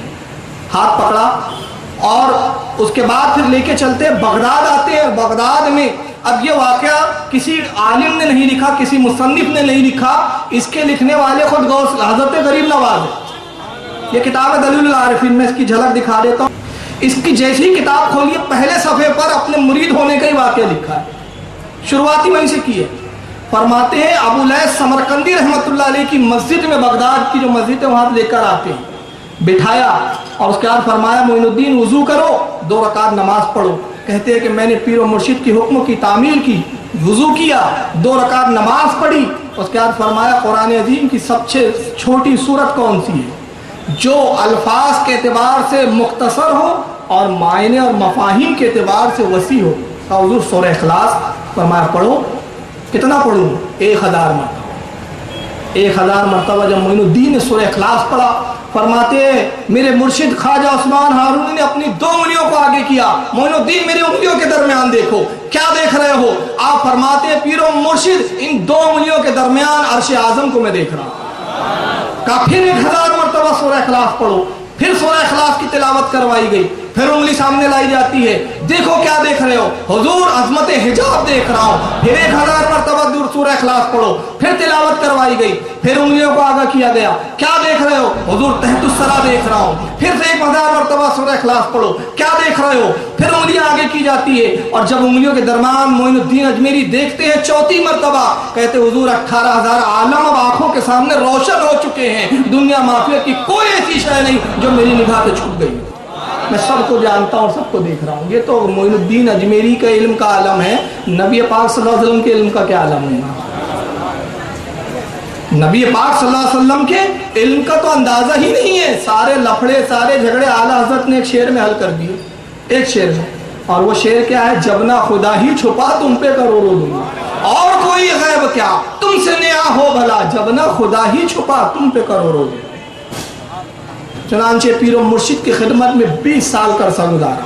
اب 20 سال کیسی خدمت کی؟ یہ 20 سال خواجہ غریب نواز نے پیر و مرشد خواجہ عثمان ہارونی کی ایسی خدمت کی کہ سر پر کھانے کا کبھی ہنڈا ہوتا یا کبھی پانی کا ہنڈا ہوتا، اور آپ سفر میں ساتھ ہوتے۔ اس طرح خدمت کی پیر و مرشد نے، پھر خوب نوازا۔ کچھ درمیان کے میں واقعہ چھوڑ رہا ہوں۔ 20 سال کی صحبت کے بعد پیر و مرشد مکہ معظمہ لے کر پہنچتے ہیں۔ خانہ کعبہ کا طواف ہوا۔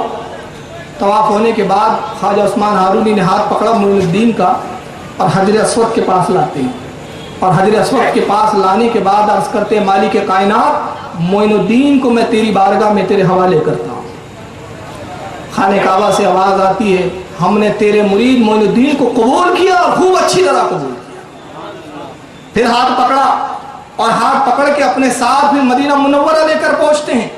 جب مدینے کی حاضری ہوئی، بارگاہ رسالت میں حاضر ہوتے، جیسے ہی روضہ رسول پر نگاہ پڑی، پھر مرشد نے کہا معین الدین رسول اللہ کا روضہ نظر آ رہا ہے، سلام کرو، اور اچھے القاب کے ساتھ سلام کرو۔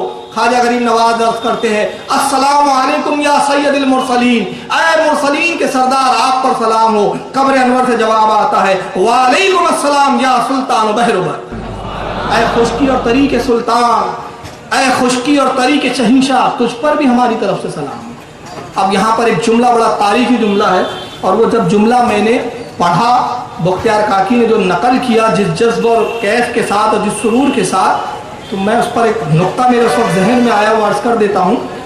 خواجہ عثمان ہارونی نے اس وقت ایک جملہ فرمایا جب بارگاہ رسالت سے جواب آتا ہے کہ معین الدین تجھ پر بھی ہمارا سلام ہو سلطان و بہروبر۔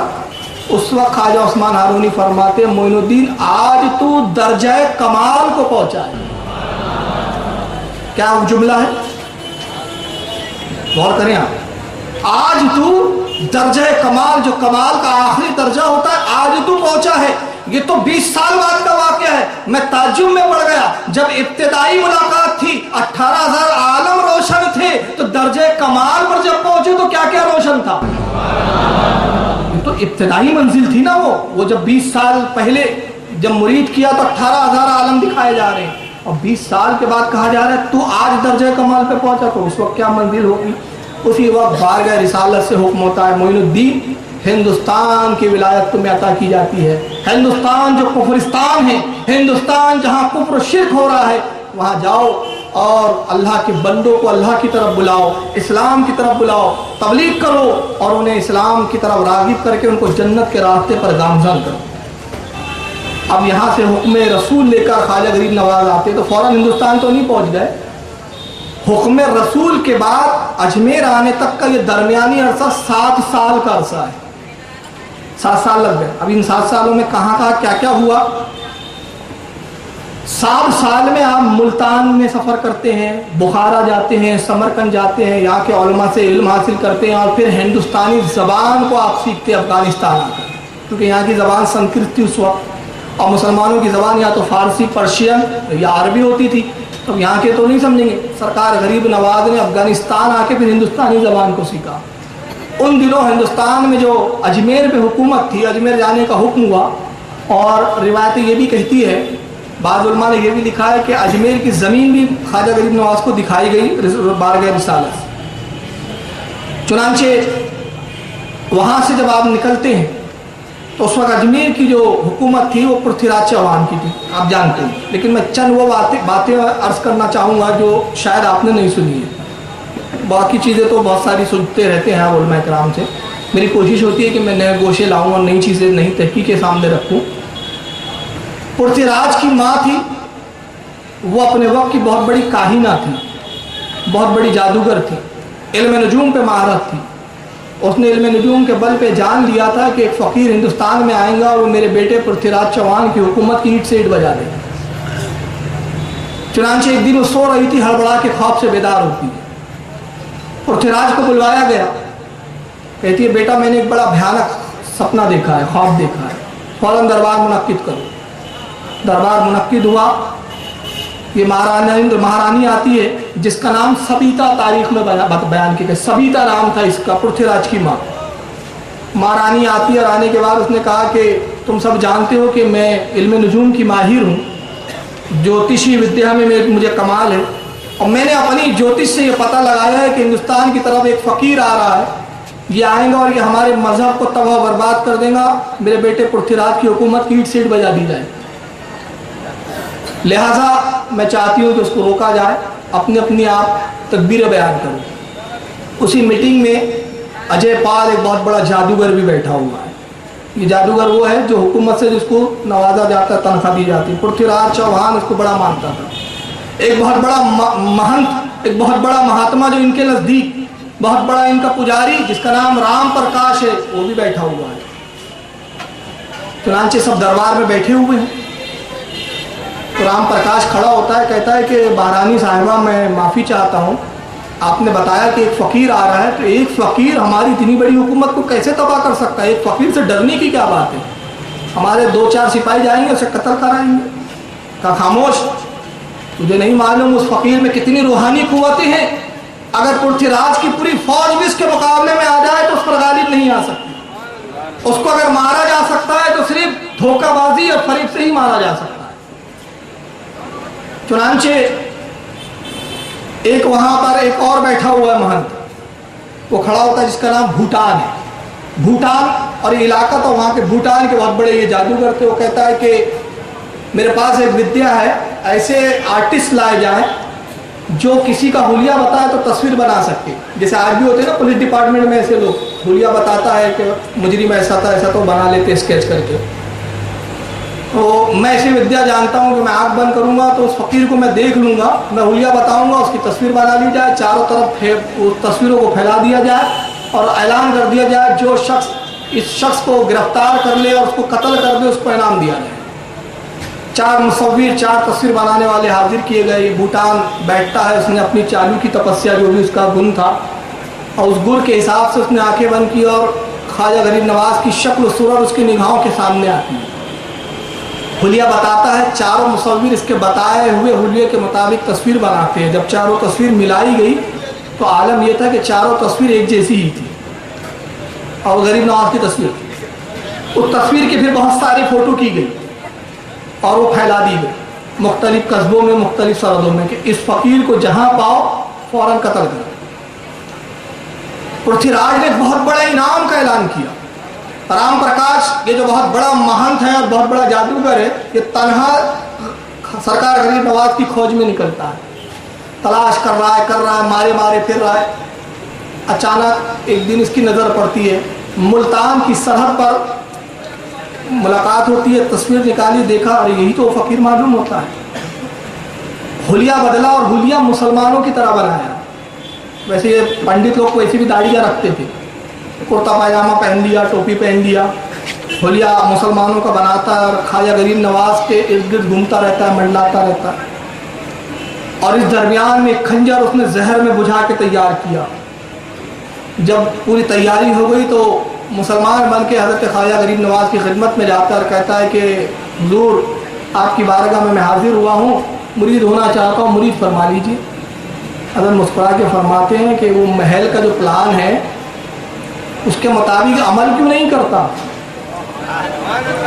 انتظار کس بات کا ہے؟ مہارانی نے جو تجھے حکم دیا، پرتھویراج نے جو انعام کا اعلان کیا، اس پر عمل کیوں نہیں کرتا تاکہ انعام پالے؟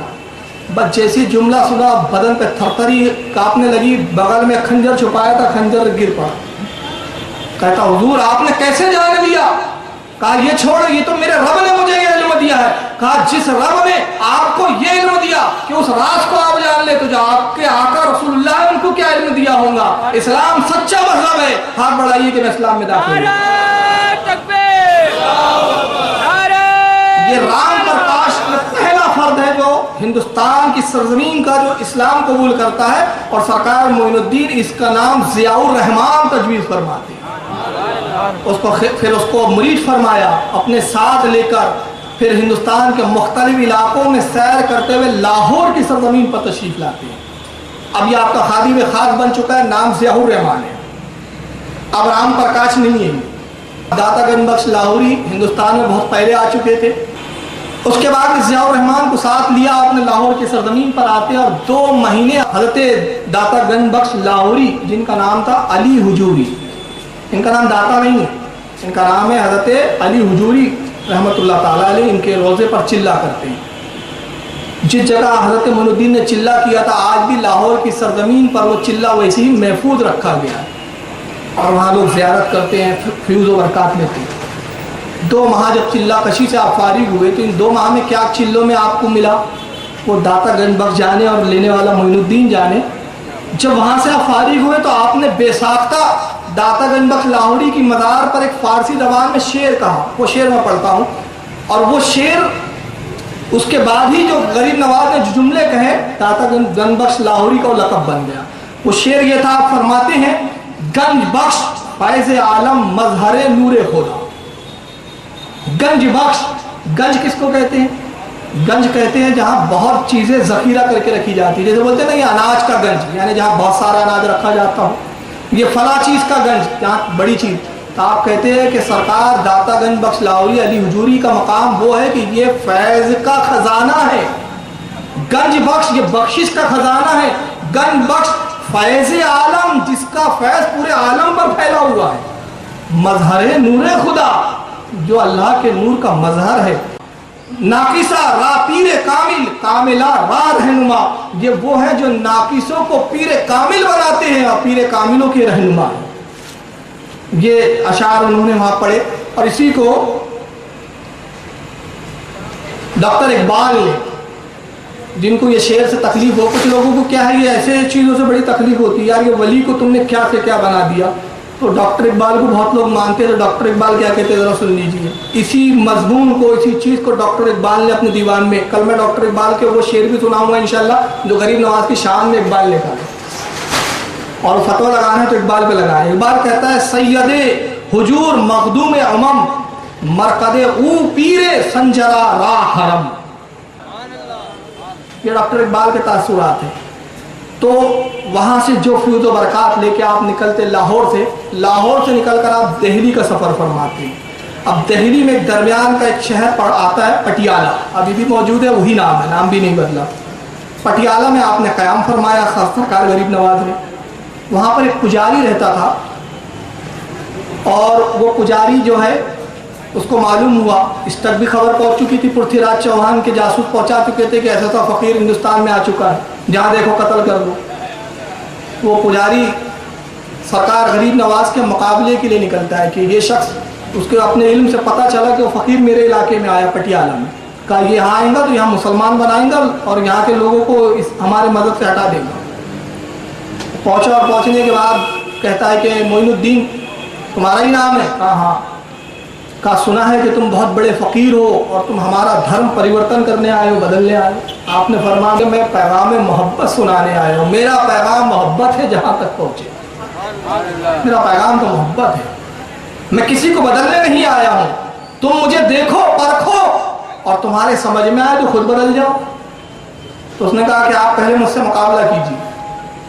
تو کہا کہ کس طرح کا مقابلہ؟ کہا بھی آپ پہ ظاہر ہو جاتا ہے. یہ کہہ کر وہ ہوا میں اڑا. میں یہاں ایک بات بتانا بھول گیا کیونکہ بہت ساری چیزیں مجھے چھوڑنی پڑ رہی ہے, چاہ رہا ہوں کہ بہت کچھ سمیٹوں. ساتھ میں حضرت خواجہ بختیار کاکی اس وقت آپ کے ساتھ تھے. سرکار غریب نواز جب نکلے ہیں تو ساتھ میں بختیار کاکی تھے. نوجوانی کا عالم تھا اور ابھی آپ تربیت یافتہ تھے, تربیت سیکھ رہے تھے غریب نواز کی بارگاہ. یہ ہوا میں بلند ہوا حضرت بختیار کاکی, اور یہ دونوں دیکھ رہے ہیں. آپ بختیار کاکی سے فرماتے بختیار کہاں تک دیکھ رہے ہو؟ کہا حضور وہ ایک چڑیا کی مانند نظر آ رہا ہے, اتنا ہوا میں اڑ چکا تھا. آپ نے فرمایا آپ کہاں تک گیا؟ کہا حضور اب نظر نہیں آ رہا ہے. فرمایا اسے آواز دو. اسے آواز دیا, پجاری نیچے اتارا. وہ نیچے آتا ہے. کہا یہ دکھا کے تو کیا بتانا چاہتا؟ تو کہا کہ اگر آپ میں بھی قوت ہے اور آپ کا مذہب سچا ہے تو جتنا بلند میں اڑا ہوں اتنا بلند آپ اڑ کے بتائیے. تو سرکار غریب نواز مفتاح کے فرماتے ہیں قطب الدین بختیار کاکی کی طرف, قطب الدین اس کو پستی اور بلندی سکھا دو.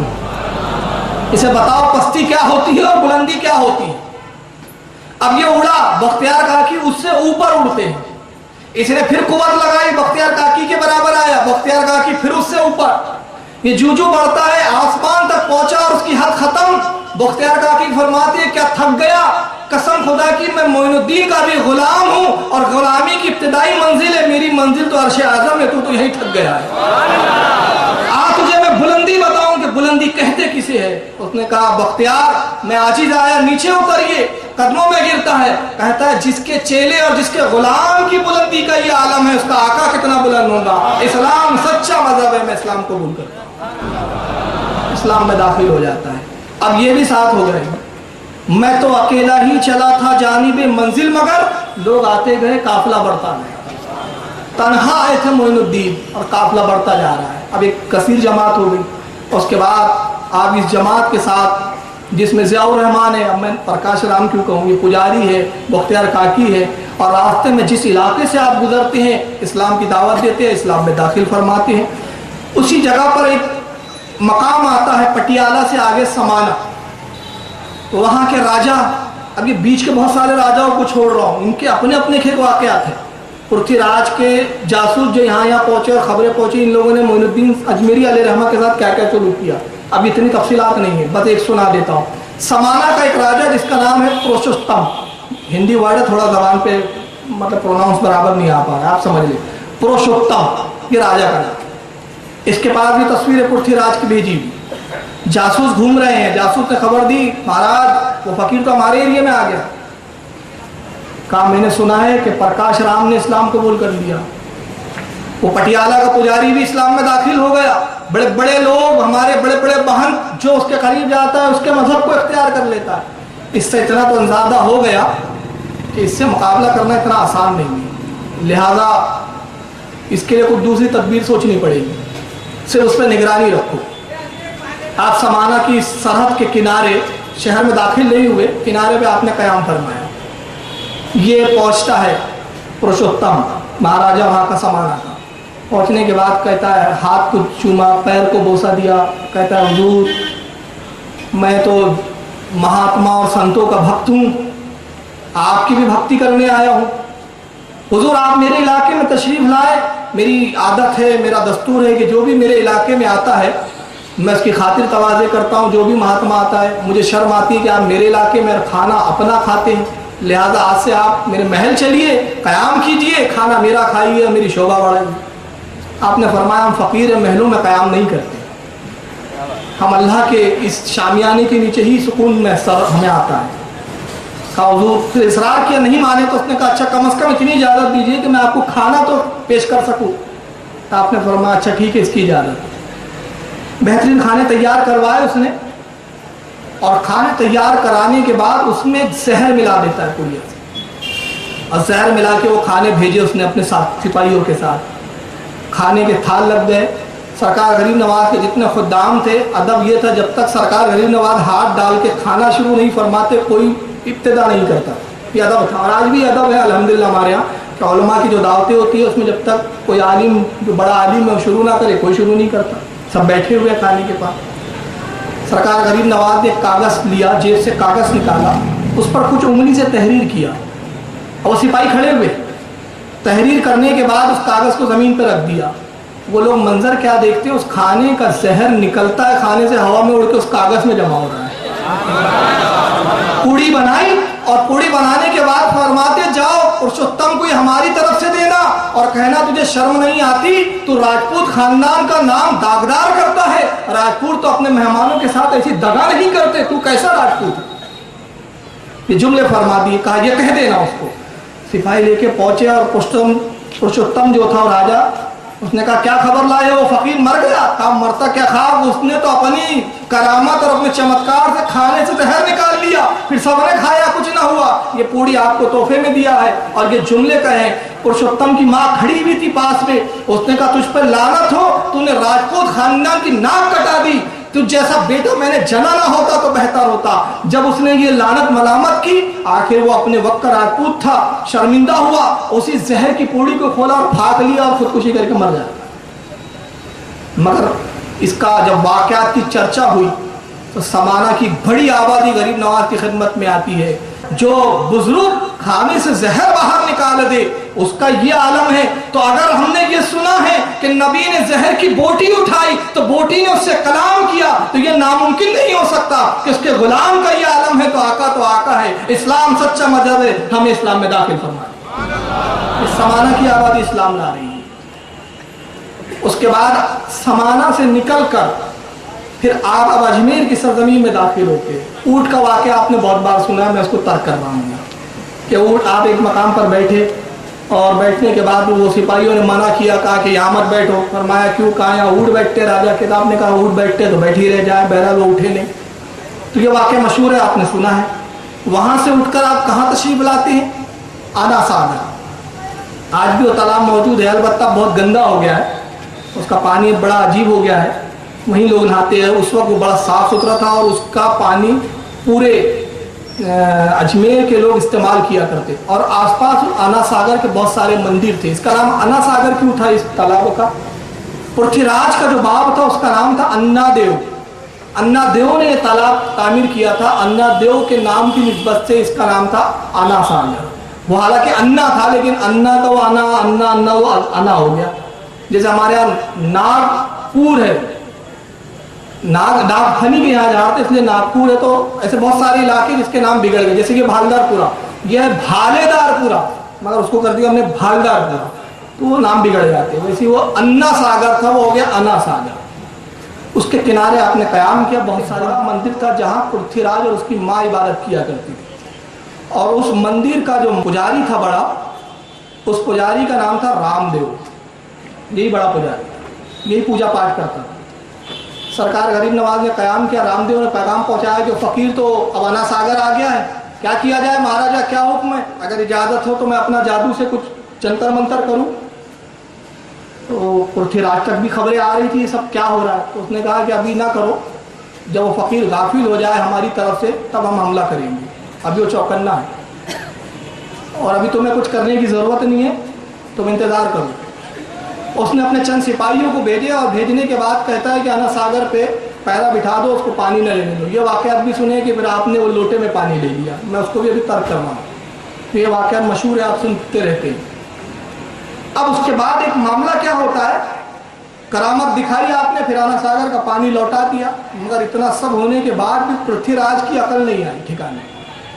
ماں نے سمجھایا پرتھوی راج اس فقیر کی قوت اور طاقت کو تو بھی دیکھ چکا ہے، میں بھی دیکھ چکی ہوں، جس نے پورے اجمیر کے پانی کو، مورخین لکھتے ہیں کہ جب وہ پانی انا ساگر کا لوٹے میں لیا تو صرف انا ساگر کا پانی نہیں آیا تھا، پورے اجمیر کے کنویں خشک ہو گئے تھے، بلکہ یہاں تک لکھا گیا ہے، حضرت مفتی غلام سرور لاہوری رحمۃ اللہ علیہ لکھتے ہیں کہ ماں کی چھاتیوں کے دودھ تک سوکھ چکے تھے، یہ عالم ہو گیا تھا۔ جب اس نے معافی طلب کی، آپ نے پانی لوٹایا، پانی لوٹانے کے بعد وہ جو معاملہ تھا وہ صحیح ہوا۔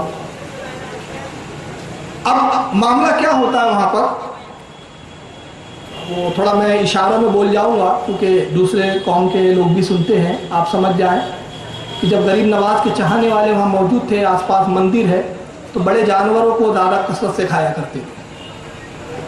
اب آپ سمجھیے، میں زیادہ کھولنا نہیں چاہتا، اس سے ہوئی ان کو تکلیف، کیونکہ ان کے یہاں اس کی عزت و احترام تھی۔ تو ایک دن پورے جتنے پجاری تھے مندر کے سب جمع ہوئے، کہا کہ مہاراج تو ہمارے بزدل ہو گئے پرتھوی راج صاحب، یہ ہمارے دھرم کا بالکل یہاں پہ یہ دیوالیاں نکالنے پہ تلا ہوا یہ فقیر، ان چیزوں کو بھی اس کے ماننے والے کھا جاتے ہیں جن کی ہم عبادت کرتے پرستش کرتے ہیں، اب ہم سے دیکھا نہیں جاتا۔ ہم تو اب اس پر جو اپنا بس ہے جو ہم کر سکتے کریں گے۔ میٹنگ طے ہوئی اور اس کے بعد یہ پورے کے پورے لوگ سرکار غریب نواز کی طرف بڑھتے ہیں حملہ کرنے، اور سب اپنے وقت کے چھو منتر والے، جادو گھنٹے والے۔ اس وقت ظہر کی نماز سرکار غریب نواز ادا فرما رہے ہیں، کچھ لوگ نماز سے فارغ ہو چکے ہیں، سنتیں ادا کر رہے ہیں، کچھ سنتوں سے فارغ ہو چکے ہیں۔ یہ سارے پجاریوں کو آتے ہوئے دیکھا، گھبرا گئے۔ اس کے بعد سرکار غریب نواز کی خدمت میں ایک دوڑتے ہوئے آتا ہے انتظار میں کہ حضرت سلام پھیرے تو کہوں کہ حضرت یہ سب پجاری آئے ہوئے نہ جانے کیا کریں۔ پجاری آئے، کہا کہ کہاں ہے وہ تمہارا صوفی بزرگ، اس نے ہمارے دھرم کا ستیہ ناش کر دیا ہے، اس سے کہو کہ یہاں سے جائے اور جگہ تبدیل کرے۔ تو انہوں نے کہا ٹھہرو، ابھی وہ نماز پڑھ رہے ہیں۔ انہوں نے کہا ہم نہیں جانتے، ابھی فوراً یہاں سے ہٹو، یہاں سے چلو اٹھو۔ انہوں نے کہا بھائی وہ ابھی نماز سے فارغ ہوں گے، ان سے گفتگو کر لو ہمارے پیر سے۔ ابھی گفتگو ہو رہی تھی، انہوں نے جادو منتر پڑھنے شروع کیے اور ان کی طرف جادو کے وار کرنے شروع کرتے ہیں۔ نتیجہ یہ ہوا کہ سرکار معین الدین کے بعد مریدین وہیں پر گر کے تڑپنے لگتے، عجیب عجیب ان پہ حالات اور کیفیتیں طاری ہوئی۔ ادھر سرکار غریب نواز نے سلام پھیرا اور وہیں پاس جہاں قیام سے جہاں نماز پڑھ رہے تھے، پاس ہی سے آپ ایک مٹھی میں مٹی لیتے ہیں، وہاں کی ریت لیتے ہیں، اور وہ لینے کے بعد آیت الکرسی تلاوت فرماتے ہیں اور دم کیا، اور دم کرنے کے بعد جب ان کی طرف پھینکتے ہیں تو سیر الاقطاب کی مصنف فرماتے ہیں کہ پھینکنا تھا جس پر ریت کا ذرہ بھی لگا وہ پتھر کا مجسم بن کے وہیں ساکن ہو گیا، اور جو بھاگے، جو جان بچا کے بھاگ سکتے تھے تو بھاگے۔ پھر ایک جو نگاہ رحمت اپنے مریدین پہ ڈالی تو سب صحیح و سالم ہوئے۔ اب یہ بھاگنے والے پہنچتے اور بھاگنے کے بعد رام دیو کو آواز دیتے مہاراج غضب ہو گیا، اس نے تو ہمارے لوگوں کو پتھر کے مجسموں میں تبدیل کر دیا۔ اچھا یہ سلسلہ چشتیہ کی بڑی عجیب کرامت ہے یار، بات یاد آ رہی ہے تو عرض کرنا چاہتا ہوں۔ چٹھی آ رہی ہے کہ وقت کی پابندی، کیونکہ پرمیشن کا بھی معاملہ ہے ہمارے یہاں، بس 15 منٹ میں بولوں گا، انشاءاللہ پھر کل دیکھیں گے۔ بہرحال بات یاد آ رہی ہے، سلسلہ چشتی کے ایک بزرگ ہے مخدوم اشرف جہانگیر سمنانی، نام تو سنا ہے آپ نے، کچوچا کے بزرگ ہے، اپنے وقت کے غوث عالم ہے۔ مخدوم اشرف جہانگیر سمنانی علیہ رحمہ ایک مرتبہ تشریف لے جا رہے ہیں، ساتھ میں آپ کا خادم ہے، اور راستے میں ایک سنتراش مورتی بنا رہا ہے، اور بڑی خوبصورت مورتی تراشا ہے اس نے پتھر۔ مرید تو مرید تھے، عشق پہ زور نہیں غالب، یہ وہ آتش ہے جو لگائے نہ لگے، جو بجھائے نہ بجھے۔ مورتی سے عشق ہو گیا ان صاحب کو، مرید صاحب کو، اور عشق ہوا تو اس مورتی کو دیکھنے کھڑے ہو گئے۔ مخدوم اشرف تو آگے بڑھ گئے، یہ مگن ہے اور مورتی کو بھولے جا رہے ہیں۔ سرکار مخدوم اشرف سمنانی رحمۃ اللہ تعالیٰ علیہ اپنے خانقاہ میں تشریف لائے، فرمایا وہ مرید کہاں رہ گیا؟ لوگوں نے کہا حضور آپ کے ساتھ تھا۔ فرمایا دیکھو کیا کر رہا ہے کمبا۔ مرید دوڑے، دیکھا تو یہ صاحب محو حیرت اور اس مورتی کو گھورے جا رہے ہیں، بس دنیا اور مافیا اور سب بھول چکے۔ ہلایا ڈلایا، ارے چل پیر و مرشد بلا رہے ہیں، اس کو نہ ہوش نہ ٹھکانا، ہل رہا ہے، بولتا کچھ نہیں۔ مرید آئے، کہا حضور وہ تو عجیب پتھر کا مجسم بن کے کھڑا ہوا ہے۔